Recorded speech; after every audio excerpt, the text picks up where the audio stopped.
আসসালামু আলাইকুম, সবাই কেমন আছেন? আমি তাহসিন। আজকে আবার আসলাম হচ্ছে TcSS নিয়ে একটু কথা বলতে। তো এর আগে একটা ভিডিও দিয়েছিলাম, ওটা ইন্ট্রোডাকশন ভিডিও ছিল যে জিনিসটা কি, আসলে এটা একটা ফ্রেমওয়ার্ক। তো আজকে যেটা নিয়ে কথা বলবে ফ্রেমওয়ার্কে, সেটা হচ্ছে প্যাডিং। সো প্যাডিং এর সাথে আমরা আসলে সবাই পরিচিত থাকবো, যারা কিনা ওয়েব নিয়ে কাজ করি, ওয়েব ডিজাইনিং নিয়ে কাজ করি, তারা তো আরও আগে পরিচিত থাকবো যে প্যাডিং জিনিসটা কি। তো এই ফ্রেমওয়ার্কের মধ্যে আসলে বেসিক কিছু অংশ আছে, মানে প্যাডিং তো বেসিকের ভিতরেই পড়ে। তো বেসিকগুলা কেন দেওয়া, এগুলো হচ্ছে যে অবভিয়াসলি প্রিমেড কিছু জিনিস থাকবে, ডিজাইন থাকবে, যে একটা ক্লাস লিখলে সুন্দর করে পুরো একটা ডিজাইন হয়ে গেল, একটা ন্যাভিগেশন বার এসে পড়লো বা একটা টেবিল এসে পড়লো। বাট এরপরেও সেটাকে নিজের মতো করে আসলে চেঞ্জ করার মতো অনেকেরই মন হতে পারে, মানে হবে, এটা স্বাভাবিক, ঠিক আছে। তো তখন আলাদা একটা সিএসএস ফাইল না খুলে যাতে সে এই বেসিকগুলা দিয়েই যাতে চেঞ্জ করতে পারে, এর জন্য এই বেসিক পোর্শনগুলো তৈরি করা, এগুলো প্রত্যেকটা আলাদা আলাদা ক্লাস। সো আমরা আজকে ওই ক্লাসগুলোর মধ্যে প্যাডিং নিয়ে একটু দেখব যে প্যাডিং জিনিসটা কিভাবে কাজ করে আমাদের এই ফ্রেমওয়ার্কের ভিতরে। সো আমরা বেসিকের মধ্যে যাব। বেসিকের মধ্যে প্রথমেই যেটা আছে এটা হচ্ছে প্যাডিং। সো প্যাডিং যেটা আছে এখানে দেখেন, ক্লাসটা হচ্ছে এটাই, যে কালো এখানে যেটা লেখা আছে এটার ভিতরে হচ্ছে ক্লাসটা। সো p_হ্যাশট্যাগ, সো এটা হচ্ছে আমাদের ক্লাস। এবং হ্যাশট্যাগ যেটা এখানে আছে, হ্যাশট্যাগটা হচ্ছে একটা প্লেস হোল্ডার। এই প্লেস হোল্ডারটার মধ্যে ভ্যালু বসবে, নিউমেরিক্যাল ভ্যালু। এখন এটার মধ্যে একটা কথা আছে যে আসলে ইউনিট আছে কিছু, আমাদের পিক্সেল ইউনিট আছে, রেম ইউনিট আছে, এম ইউনিট আছে। সো এখানে দুটা ইউনিট সাপোর্ট করে, একটা হচ্ছে পিক্সেল ইউনিট আর একটা হচ্ছে আমাদের রেম ইউনিট।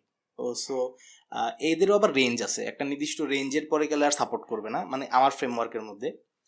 সো এখানে রেম ইউনিট যেটা, সেটা সাপোর্ট করবে হচ্ছে 0 থেকে 100 পর্যন্ত। আর আমার মনে হয় না এর বেশি আর কারো লাগবে প্যাডিং, কারণ এটা স্ক্রিনের বাইরে চলে যাবে 0 থেকে 100 পর্যন্ত যেটা। আর পিক্সেল যেটা, সেটা হচ্ছে 0 থেকে 1000 পর্যন্ত। সো এই দুইটা ইউনিট সাপোর্ট করে। এখানে উদাহরণ আকারে আমি দিয়ে দিয়েছি যে যদি পিক্সেল ইউনিট ব্যবহার করতে হয়, তাহলে এই যে এখানে দেখেন পি লিখে _5 এন্ড দেন পিক্সেল ইউনিটটা আপনাকে বলে দিতে হবে যে হ্যাঁ আমি পিক্সেল ইউনিট ব্যবহার করতেছি। তো px আপনাকে লিখতে হবে, ইন্ডিকেট করে দিতে হবে। যদি ইন্ডিকেট না করেন, যদি শুধু p_5 লেখেন, তাহলে যেটা হবে সেটা হবে প্যারিংটা 5 রেম হয়ে যাবে। সেটা কিন্তু অনেক বড়, কই 5 পিক্সেল আর কই 5 রেম, দুটার মধ্যে অনেক কিন্তু তফাৎ আছে। তো এখন যেটা, সেটা হচ্ছে আমরা একটু দেখব যেগুলো কিভাবে কাজ করে, ঠিক আছে। আর শুধু যে প্যাডিং এক পাশ চার পাশে দিব এরকম না, প্যাডিং আসলে নির্দিষ্ট একটা পাশেও দেওয়া যায়।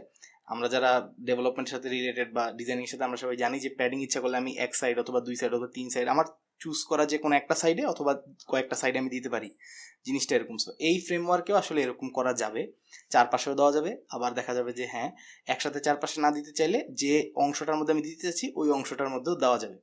সো আমরা একটু ডাইভ করে দেখি, আসলে ডিপ ডাইভ করে দেখি যে কিরকম হয় জিনিসটা, প্র্যাকটিক্যালি দেখি। সো কপি করলাম আমি এটা, তাও এখান থেকে কপি করা যায়। সো এখন যেটা করব সেটা হচ্ছে এখানে পেস্ট করলাম। হ্যাঁ, কপি করা জিনিসটা পেস্ট করলাম। এই যে এগুলা কমেন্ট আকারে লিখছিলাম, এগুলো আসলে দরকার নাই আমার, এগুলো আমি মুছে দিই। ওকে, মুছে দেওয়ার পরে এখানে আমি লিখি যে এখানে লিখবো পিক্সেল, আর নিচেরটা হচ্ছে আমার রেম ইউনিট, তাহলে এখানে লিখবো রেম। আচ্ছা, রেম, ঠিক আছে। ওকে, পিক্সেলের পিটাও বড় করে দিই যেহেতু রেমেরটা বড় করে দিয়েছি। আচ্ছা, তো এখানে যদি আমি সেভ দেই, তাহলে কিছুই আসলে দেখা যাবে না পাশে, ঠিক আছে।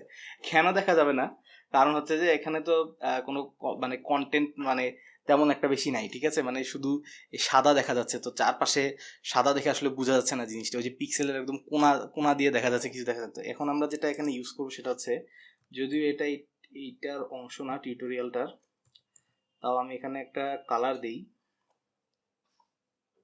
এখানে কিছু কিছু কালার প্রিফিক্স করে রাখা আছে।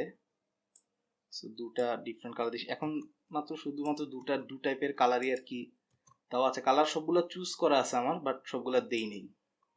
কালার ইনস্টল করাটা আসলে মানে এখানে অনেক ভেজাল। সো ক্লাস লিখলে কালার এসে পড়ে, এটাও সামনে আসবে, সেটা একটা জিনিস। এখানে দুইটা, এখন মাত্র মনে হয় সাদা এবং সবুজ কালারটাই আছে। তো সবুজের আরেকটা শেড এখানে দিই, দিলে তাহলে বোঝা যাবে আসলে কোনটা দিব। অ্যাসিড গ্রিন কি, অ্যাসিড গ্রিন, আচ্ছা দুটা দিলাম। আচ্ছা হ্যাঁ, দুটা দেখেন দুই রঙের আসছে। উপরের যেটা আছে এটা একটু বেশি কালো টাইপের, এটা একটু চেঞ্জ করে দিই, এটা চেঞ্জ করে গ্রিন, হ্যাঁ অ্যাপেল গ্রিন আছে তাহলে। আচ্ছা হ্যাঁ, এই দুটো আবার একটু কাছাকাছি হয়ে যায়। আচ্ছা ঠিক আছে, সমস্যা নেই। সো দেখেন এখন এখানে দেখা যাচ্ছে যে 5 পিক্সেল আর 5 রেমের মধ্যে আসলে পার্থক্যটা কিরকম। হ্যাঁ, 5 পিক্সেলে কিছুই আসলে মানে দেখা যাচ্ছে না, পিক্সেলটা ওইখানে লেখা। এটাকে যদি আমি আরো সরাই নিয়ে আসি, আমি যদি এখানে 50 করে দিই 5 পিক্সেলকে, তাহলে দেখবেন যেটা বড় হয়ে গেল। ঠিক আছে, তো এখানে এটা যেটা দেখা যাচ্ছে এটা হচ্ছে অল অ্যারাউন্ড মানে আপনাকে প্যাডিং দিতেছে। বিকজ এই জায়গাটা এরকম কেন, কারণ এটা হচ্ছে ব্লক লেভেল এলিমেন্ট, তো তাই পুরাটা নিয়ে নিয়েছে। বাট এটা আসলে অল অ্যারাউন্ড প্যাডিং দিচ্ছে। যে দেখেন এই যে হাতের আপনার ডান সাইডে, উপরে, নিচে, এই 3 জায়গাতে কিন্তু প্যাডিং সেম অ্যামাউন্টের আছে। রেমের বেলাও সেম, এখানে 5 রেম দেওয়া আছে। এটা আমি ইচ্ছা করলে কমাই দিতে পারি, বাড়াই দিতে পারি। যদি 4 দেই, 4 দিয়ে সেভ দিলে এখানে এই যে 4 হয়ে গেল। সো আবার যেটা বললাম, এটা আসলে সাপোর্ট করবে 0 থেকে 1000 পর্যন্ত। সো আমি যদি 100 দিই, সেটাও সাপোর্টেড। এটা আসলে এখানে যে 100 পিক্সেলের প্যাডিং চলে আসছে চারপাশ দিয়ে। তো এগুলো হচ্ছে অল অ্যারাউন্ড প্যাডিং। ঠিক আছে, সো এখন আমরা যেটা দেখব সেটা হচ্ছে যে এক সাইডে কিভাবে আমরা প্যাডিং দিতে পারি। বিকজ অনেক সময় প্রয়োজন পড়ে এক সাইডে প্যাডিং দিব, শুধু উপরে দিব বা নিচে দিব অথবা সাইডে দিব, ওগুলো আমরা কিভাবে দিতে পারি। আচ্ছা, সো এখানে প্যাডিং এর নিচেই আছে padding top. So padding top দেওয়ার জন্য যে ক্লাসটা, সেটা হচ্ছে প্যাডিং এর মতোই, শুধু পি এর পর একটা টি লাগাই দিতে হবে। আর একদম কোনো কিছুই করা লাগবে না, শুধু টি লাগাই দিলেই হয়ে যাবে। তাহলে এটা একটু আমরা গিয়ে দেখে আসি, এটা করে দেখে আসি কেমন হয়। তো এখানে পি আছে, পি এর এখানে আমি যদি টি লাগাই 100 পিক্সেলের, এটা এখন যদি সেভ দেই, তাহলে যেটা হওয়ার কথা যে এই সাইড আর এই নিচের প্যাডিংটা চলে যাওয়ার কথা। এখন যদি সেভ দেই, হ্যাঁ দেখছেন পিটা এই যে খালি টপের মধ্যে হচ্ছে আপনার ইটা গেছে, এখানে এক্সটা দেখা যাচ্ছে, আসলে পিটা দেখা যাচ্ছে না। বিষয় হচ্ছে এরকম, কারণ এই টপে খালি দেখা যাচ্ছে তো। আচ্ছা, সো এটাও যদি এরকম করি, টপ দেই, শুধু একটা টি দিই, দিয়ে যদি সেভ দিই, এটাও সেম হবে, শুধু উপরের দিকে যাবে, বাট অন্য কোনো জায়গায় প্যাডিং আমাদের যাবে না। সো বাকিগুলাও আসলে সেম, বাকিগুলাও সেম। এই যে এখানে রাইটের বেলা হচ্ছে আর লিখতে হবে, বটমের বেলা হচ্ছে বি লিখতে হবে, আর লেফটের বেলা হচ্ছে এল লিখতে হবে। তো এগুলো প্রিটি মাচ মানে সেলফ এক্সপ্লেনেটরি আর কি। আর সব ছোট হাতের হবে আর কি, বড় হাতের হবে না। বড় হাতের দিলে আবার কাজ করবে না। তো এটা একটু বলে রাখার বিষয়, যে বড় হাতে দিলে কাজ করবে না। আচ্ছা, সো এখানে যেটা করব সেটা হচ্ছে আমরা সবগুলা দিয়ে দিয়ে দেখি। হ্যাঁ, একটা হচ্ছে এবার বটমে দিয়ে দেখি যে বটমে কাজ করে কিনা। সো দুটার মধ্যেই আমরা বি দিই, বি দিয়ে সেভ দিলে এই যে এখন দেখেন লেখাটা উপরে উঠে গেল, কিন্তু আমার এই নিচে দিয়ে প্যাডিং এসে পড়লো। হ্যাঁ, তো এখন আমরা দেখব যে রাইট সাইডে তো এখন আসলে প্যাডিং দিয়ে লাভ নেই, কারণ প্যাডিং দিলেও দেখা যাবে না। লেফটে দিয়ে দেখি, যে লেফটে দিলে তো আসলে লেখাটা সরে আর একটু ভিজিবল একটা জায়গাতে আসবে। তাহলে যদি এখন দেই, এই যে হ্যাঁ, উপরে নিচে কোথাও নাই, শুধু হচ্ছে আমার এই যে লেফটের মধ্যে আছে। আর রাইটে এখানে এগুলো কালার দেখা যাচ্ছে, কারণ ব্লক লেভেল এলিমেন্ট বললাম যে ব্লক লেভেল এলিমেন্ট তো পুরাটাই জায়গা দখল করে নিবে, তাই আর কি। ইনলাইন যদি হতো তাহলে আবার দেখা যেত যে না, আচ্ছা এই জায়গাটা নাই, কতটুকু শুধু অতটুকুই নিত আর কি, এতটুকু পর্যন্ত নিত, এই যে এতটুকু, আর এটা নিতে হচ্ছে এতটুকু পর্যন্ত জায়গা। তো বিষয়টা এরকম। তো এই হচ্ছে প্যাডিং নিয়ে, এর বেশি আসলে নাই প্যাডিং নিয়ে কথা। সো এই চার টাইপের প্যাডিং, মানে বিভিন্ন সাইডের, আর হচ্ছে অল ওভার প্যাডিং, যেটা অল ওভার প্যাডিংগুলো আছে বর্তমানে, এগুলা দিয়ে আসলে কাজ করা যায়। সো প্যাডিং নিয়ে এতটুকু ছিল। সামনে যদি ভিডিও দিই তাহলে মার্জিন নিয়ে কথা বলবো, প্রিটি মাচ সেম।